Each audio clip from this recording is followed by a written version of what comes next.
मारूफ माशी साइंसदान बर्नान के जो कि रिजिडिटी पर बात की है। इस चैप्टर का नाम है Keynesian the macro economics of wages and price rigidity. Wage rigidity क्या होती है और प्राइस स्टिकीनेस क्या होती है, ये पहला एजेंडा है। और दूसरा हिस्सा है कि प्राइस रिजिडिटी की काजेज़ और इफ़ेक्ट्स क्या हैं।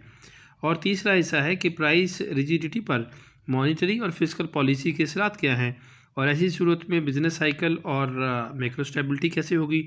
दरअसल आज का पूरा चैप्टर क्लासिकल और new classical school of thought के दरमियान बहस है। प्राइस रिजिडिटी होती क्या है। क्लासिकल स्कूल ऑफ थॉट वाले कहते हैं कि प्राइसेस और वेजेस जल्दी से सेट हो जाती हैं, जबकि new classical school of thought वाले कहते हैं कि प्राइसेस और वेजेस वक्त लेती हैं सेट होने के लिए। इसको शॉर्ट पीरियड कहते हैं। चुनांचे अगर अनएम्प्लॉयमेंट हो तो इसका मतलब है कि एक्सेस सप्लाई ऑफ लेबर है। गवर्नमेंट को चाहिए कि आउटपुट बढ़ाकर, लेबर डिमांड बढ़ाकर एक्सेस सप्लाई को ख़त्म करे। इस तरह अनएम्प्लॉयमेंट ख़त्म हो जाएगी।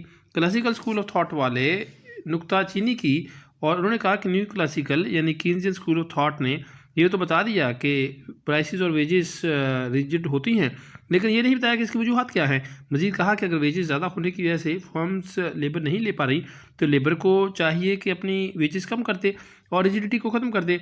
मजीद फर्म्स को चाहिए कि वेजेस बढ़ा दे। इस तरह फर्म्स को चीज़ों की कीमतें कम या ज़्यादा करके भी रिजिडिटी ख़त्म कर देनी चाहिए। इसका जवाब कीन्स ने दो तरह से दिया कि इसकी दो वजूहत हैं। नंबर एक वजूहत ये हैं कि इसे ISLM मॉडल में जम कैसे किया जा सकता है, और नंबर दो कि बिजनेस साइकिल की वजूहत क्या है और पॉलिसी मेकर्स को उनकी उस सूरत में क्या करना चाहिए। अब जो इसमें पहला जो एनालिसिस है वो है रियल वेज रिजिडिटी का। Unemployment is a mismatch of workers and forms jobs. ये क्लासिकल स्कूल थॉट का नज़रिया था कि बेसिकली अनएम्प्लॉयमेंट जो है मिसमैच होता है, जबकि new classical school of thought वालों ने कहा कि अनएम्प्लॉयमेंट उस वक्त होती है if real wages are greater than wages of equilibrium. और उन्होंने कहा कि quantity of labour demanded quantity of labour supplied के बराबर होती है होल एम्प्लॉयमेंट पे, लेकिन कुछ ऐसी वेजेस होती हैं जो कि उससे ऊपर जाके सेट हो रही होती हैं। और क्लासिकल ने जो पूछा कि फर्म तनख्वाह कम क्यों नहीं करती थी ताकि दोबारा इक्विलिब्रियम लेवल पे इकॉनमी आ जाए, तो उस वक्त का जवाब कीन्जियन ने दिया कि मिनिमम वेज लॉस होते हैं, नंबर दो यूनियंस होती हैं, और फिर कंट्रैक्ट्स होते हैं कि जिसकी वजह से जो ज़्यादा वेज है वो अपने दोबारा लेवल पे नहीं आती। दूसरी वजह इसकी ये है कि फॉर्म्स ट्रेनिंग और हायरिंग कास्ट बचाना चाहती है। तीसरी वजह ये है कि जो हाई वेज होती है उस पे वर्कर्स अपनी फुल एफिशिएंसी दे रहे होते हैं, हार्ड वर्क कर रहे होते हैं। मार्केट क्लियरिंग से ऊपर वेज अदा करने को एफिशिएंसी वेज मॉडल कहते हैं, और इसके अंदर दो तरह के अल्फाज इस्तेमाल होते हैं, एक है कैरेट और दूसरा है स्टिक।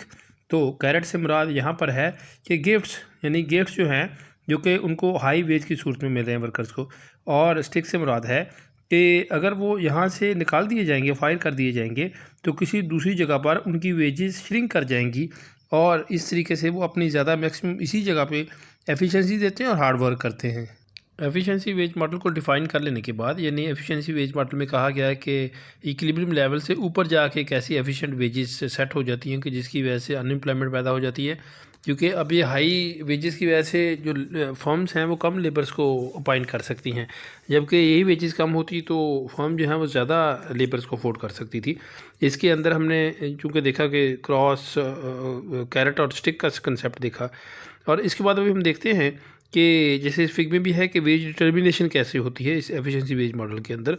तो हम कहते हैं कि drawing line from origin tangent to effort curve the employer will not change such real wages that is above the market clearing wage, so real wages are rigid and equal to efficient wages। और उसके बाद हम देखते हैं कि efficiency wage model के अंदर unemployment कैसे डिटर्मिन होती है। तो हम कहते हैं कि यहाँ पे अनएम्प्लॉयमेंट इज़ एक्सेस लेबर, क्योंकि कीन्जियन ने कहा था कि अनएम्प्लॉयमेंट जो होती है बेसिकली एक्सेस लेबर होती है, जो कि डिफरेंस होती है किस वजह से, ये एफिशिएंसी वेजेस और स्टिकी प्राइसेस की वजह से। और अगर हम देखें कि लेबर डिमांड कर्व में शिफ्ट कैसे आती है, तो इसके दो फैक्टर्स होते हैं, एक इंक्रीज़ इन प्रोडक्शन और दूसरा increase in capital stock. Complications of efficiency wage model क्या हैं, दो हैं। पहली है कि एक्स्ट्रा वर्कर्स और extra hours of work are both depending on efficient curve, और दूसरी इसकी कॉम्प्लिकेशन की है कि ना ही फर्म एफिशिएंट वेजेस को कम करती है और ना ही बेरोज़गार इसको कम कर सकते हैं, क्योंकि अगर जो एम्प्लॉइज़ होते हैं वो अपनी एफिशिएंट वेजेस से कम के आना चाहें तो फर्म्स उसको उस वेज पे पॉइंट ही नहीं करती हैं, क्योंकि वो उससे कुछ चीज़ों को एंजॉय कर रहे होते हैं जो कि पूरा हमने की कि जो एफिशिएंसी है और हार्ड वर्क है एम्प्लॉइज़ का वो उससे फर्म्स एंजॉय कर रही होती हैं। हम देखते हैं कि एफिशिएंसी वेजेस और एफी लाइन का आपस में क्या तल्लुक है। क्लासिकल के अंदर कोई भी फैक्टर जो आउटपुट को बदल सके वो एफी लाइन को तब्दील कर देता है, जैसा कि नंबर 1 मनी सप्लाई और नंबर 2 मार्जिन प्रोडक्टिविटी लेबर। लेकिन न्यू क्लासिकल के नज़दीक मनी सप्लाई से कोई फ़र्क ही नहीं पड़ता, अलबत्ता मार्जिन प्रोडक्टिविटी लेबर से दो तरह का असरात पड़ते हैं। नंबर 1 मार्जिन प्रोडक्टिविटी कम होने से डिमांड फॉर लेबर कम हो जाती है। Number 2 margin productivity of labour कम होने से आउटपुट भी कम हो जाती है। बर्नानके के इस चैप्टर ऑफ रिजिडिटी का दूसरा हिस्सा है प्राइस स्टिकीनेस। क्लासिकल ने कहा था कि मनी इज़ न्यूट्रल, लेकिन मनी सप्लाई का तमाम तर असर डायरेक्ट प्राइस पर जाता है। लेकिन न्यू क्लासिकल्स ने कहा कि मनी इज़ नॉन न्यूट्रल, क्योंकि बिजनेस साइकिल्स आते हैं और ये मनी सप्लाई की वजह से आते हैं। क्लासिकल ने इसके जवाब में मिसपरसेप्शन थ्योरी दी कि बेसिकली इसकी वजह ये होती है कि वहाँ के लोगों को प्राइसेस के चेंज होने के बारे में असर नहीं होता, लेकिन न्यू क्लासिकल ने इसकी दरअसल वजूह बयान की। नंबर 1 के नॉमिनल प्राइस स्टिकीनेस और दूसरा नॉमिनल वेजेस स्टिकीनेस। अब हम देखते हैं कि सोर्सेज ऑफ प्राइस रिजिडिटी हैं क्या। पहला है मोनोपोलिस्टिक कंपटीशन और दूसरा है मेन्यू कास्ट। परफेक्ट कंपटीशन के अंदर तो प्राइस रिजिडिटी होती नहीं है, इसमें दोनों स्कूल ऑफ थॉट्स वाले एग्री करते हैं। लेकिन जब मोनोपोलिस्टिक कंपटीशन होता है तो उसमें Keynesian new classical school of thought कहता है कि वहाँ पे प्राइस रिजिडिटी होती है, क्योंकि स्टैंडर्डाइजेशन ऑफ प्रोडक्ट्स होती हैं ना, तो उसमें उसकी वजह से लार्ज नंबर ऑफ बायर्स होते हैं क्लासिकल के अंदर, एक जो परफेक्ट कंपटीशन के अंदर। लेकिन मोनोपोलिस्टिक कंपटीशन के अंदर कुछ पावर्स होती हैं मोनोपोलिस्ट के पास कि वो प्राइस को ऊपर नीचे कर सके। इसमें वो 3 तरह की ऑप्शंस लेते हैं। एक तो नॉमिनल प्राइसेस को चेंज करते हैं, और नंबर 2 पे जो आउटपुट होती है उसको एडजस्ट करते हैं, और नंबर 3 पे ये दोनों काम अक्सर फिर दोहराते रहते हैं, रीएडजस्ट करते रहते हैं इनको। अब जो इसकी दूसरी जो वजह है वो प्राइस स्टिकीनेस है, क्योंकि जो फर्म्स होती हैं वो प्राइस टेकर होती हैं, प्राइस मेकर नहीं होती, जबकि मोनोपोलिस्टिक कंपटीशन के अंदर उनको प्राइस मेकिंग का भी कुछ अथॉरिटी मिल जाती है। अब दूसरा जो इसकी वजह है वो है कि मेन्यू कास्ट।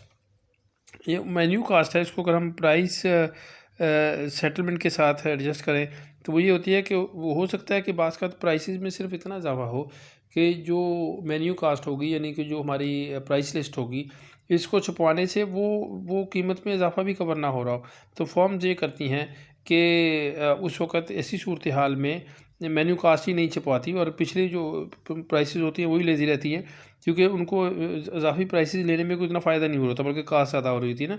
तो ये भी एक स्टिकीनेस की वजह होती है, प्राइस की जो स्टिकीनेस है उसकी वजह मेन्यू कास्ट भी का कभी आइडिया कंसेप्ट होता है। अब हम देखते हैं कि monetary policy in the Keynesian ISLM model क्या होगा।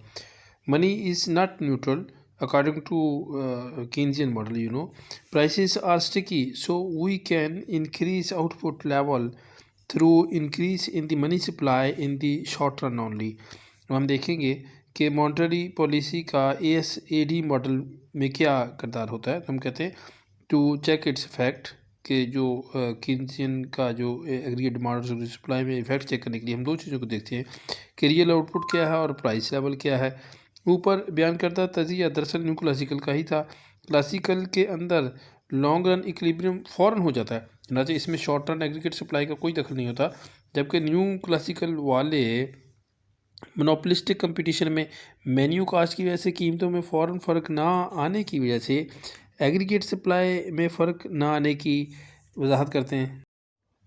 अब हम देखते हैं कि फिजिकल पॉलिसी का कीन्जियन मॉडल पे क्या असरात होते हैं। तो हम कहते हैं कि the effect of increase government purchases and increase in the government spending does not increase output level in long run, it works only in short run.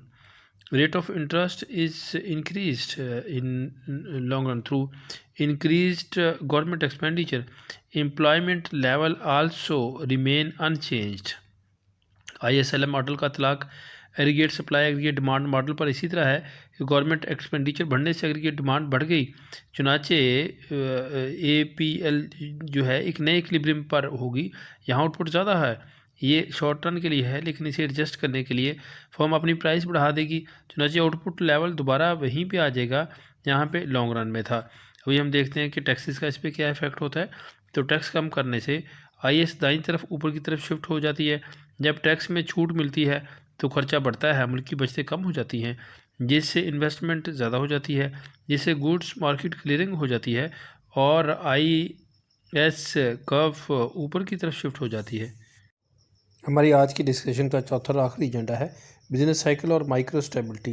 Classical वालों ने कहा था कि productivity shocks which directly shifts FE line, लेकिन Keynesian school of thought के नज़दीक business cycle जो है वो aggregate demand shocks are primary source of business cycle. यानी एग्रीगेट डिमांड की तरफ से शॉक्स होते हैं ना, वो शॉक्स की तफसील क्या है कि जैसे कि फिजिकल पॉलिसी है और दूसरी जो भी हम जिक्र करेंगे। तो बेसिकली केन्जी ने कहा कि aggregate shocks are primary sources of business cycles to shift ISLM curve. और ये बिजनेस शॉक्स क्या हैं? फिजिकल पॉलिसी है, कैपिटल स्टॉक है, मनी सप्लाई, मनी डिमांड, ये सारे इनकी वजह से ISLM के अंदर बिजनेस साइकिल्स पैदा होते हैं। और अभी हम देखते हैं कि एग्रीगेट डिमांड जब कम होती है तो सेविंग्स बढ़ जाती हैं, रेट ऑफ इंटरेस्ट कम हो जाता है और ये IS भी इसकी वजह से कम हो जाती है, फ्रॉड शिफ्ट हो जाती है। और हम देखते हैं कि रिसेशन जो पॉइंट है वो एक जगह से दूसरे पॉइंट पे चला जाता है। According to Keynesian school prices do not adjust immediately, so output below full employment forms cut employment और रिसेस एम्प्लॉयमेंट और कम हो जाती है। दिस सेम में हैपन्स इन मनी सप्लाई की मनी सप्लाई कम हुई, उससे रेट ऑफ इंटरेस्ट बढ़कर रेट डिमांड ओवरऑल कम हो गई और वही साइकिल फिर आगे चल पड़ा। इसमें हमने कुछ फैक्ट्स देखे। पहला फैक्ट ये था कि aggregate demand shocks predict recurrent fluctuations in the output. और नंबर 2 पे देखा कि same direction of employment and output, यानी एम्प्लॉयमेंट और आउटपुट की जो है वो दोनों एक बढ़ने से दूसरी बढ़ती है। और नंबर 3 पे है कि money supply shocks are non neutral, और मनी सप्लाई तो नॉन न्यूट्रल है जैसे उन्होंने कहा था। और spending on investment course and life durable is pro cyclical which is the main reason of business cycles. यहाँ पर एनिमल स्पेड का जिक्र किया गया है कि लाइफ ड्यूरेबल्स के लिए जो ज़्यादा से ज़्यादा खर्चा किया जाता है उससे भी IS कर्व शिफ्ट हो जाती है राइट साइड पे। और हम देखते हैं कि inflation gains low after session. इसकी वजह क्या है कि procyclical labour productivity and labour hoarding. हम देखते हैं कि यहाँ पर इससे होर्डिंग से क्या मुराद है। तो problem for Keynesian business cycle approach, ये बेसिकली जो रिटेंशन होर्डिंग है ये बेसिकली प्रॉब्लम है कीन्जियन की ने जो अप्रोच दी ना, उसके लिए एक ड्रॉबैक है उसका कि Keynesian focuses on aggregate demand and missed the labour productivity effect of aggregate supply side, diminishing margin return of productivity of labour भी उसने मिस कर दिया। Keynesian think that this fact contrary cyclical whereas it is pro-cyclical. Labor hoarding means retention of labor in recession period. It saves the cost of hiring and training. यहाँ हम देखते हैं कि macro economic stability से क्या मुराद है। तो eliminating the large fluctuations in the output and employment, that means macro stability. Physical and monetary policy should be use to reduce business cycles.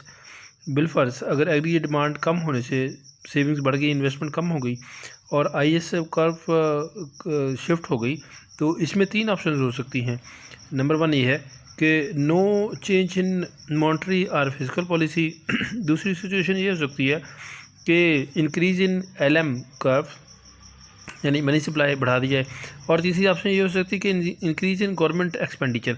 अब जो पहली ऑप्शन थी कि गवर्नमेंट की इंटरवेंशन ना हो, तो इसमें क्या होगा, सेल्फ एडजस्टमेंट होगी और that will take more time. और दूसरी ऑप्शन जो है कि increase in money supply, more quick adjustment होगी through the money supply shift और जो LM शिफ्ट। और जो तीसरी ऑप्शन है कि increase in the government expenditure, इससे क्या होगा कि एडजस्टमेंट जल्दी हो जाएगी through the shift of IS upward. Policy के इस्तेमाल से मार्केट जल्दी मुतवाज़न तो हो जाती है, लेकिन प्राइस लेवल कम नहीं होता। दोनों पॉलिसीज़ यानी मॉनेटरी और फिजिकल पॉलिसी के इस्तेमाल से मार्केट मुतवाज़न तो होती है, लेकिन देखना यह है कि किस वक्त कौन सी पॉलिसी इस्तेमाल करनी है, क्योंकि गवर्नमेंट का खर्चा बढ़ने से टैक्स भी बढ़ जाता है। अब हम आखिर पे देखते हैं कि एग्रीगेट डिमांड को मैनेज करते हुए why we are facing less chances of successful to stabilise economy. पहली वजह ये है, पहली मुश्किल ये है कि ये अंदाज़ा लगाना मुश्किल है कि इकॉनमी फुल लेवल से कितनी दूर है। नंबर 2, फिजिकल और मॉनेटरी पॉलिसी की तरतीब क्या होगी, इसका सही अंदाज़ा लगाना मुश्किल होता है, ये एक प्रॉब्लम है। और नंबर 3 पे है कि इकॉनमी को तवाज़न पे आने के लिए कुछ टाइम लैग चाहिए होते हैं। और एक जो बड़ा इंपॉर्टेंट फैक्टर है वो है सप्लाई शॉक्स, क्योंकि कीन्स ने डिमांड साइड की तो बात की लेकिन सप्लाई साइड को छोड़ दिया, यानी प्रोडक्टिविटी को छोड़ दिया। जब 1973 और 75 में तेल की बढ़ती हुई कीमतों ने रिसेशन पैदा किया तो new classical school of thought की जो थ्योरी थी वो फेल हो गई। न्यू क्लासिकल लॉन्ग रन में तो सप्लाई शॉक पर मुतफिक हैं, लेकिन शॉर्ट रन में न्यू क्लासिकल में मेन्यू कास्ट की वजह से स्लो एडजस्टमेंट होती है।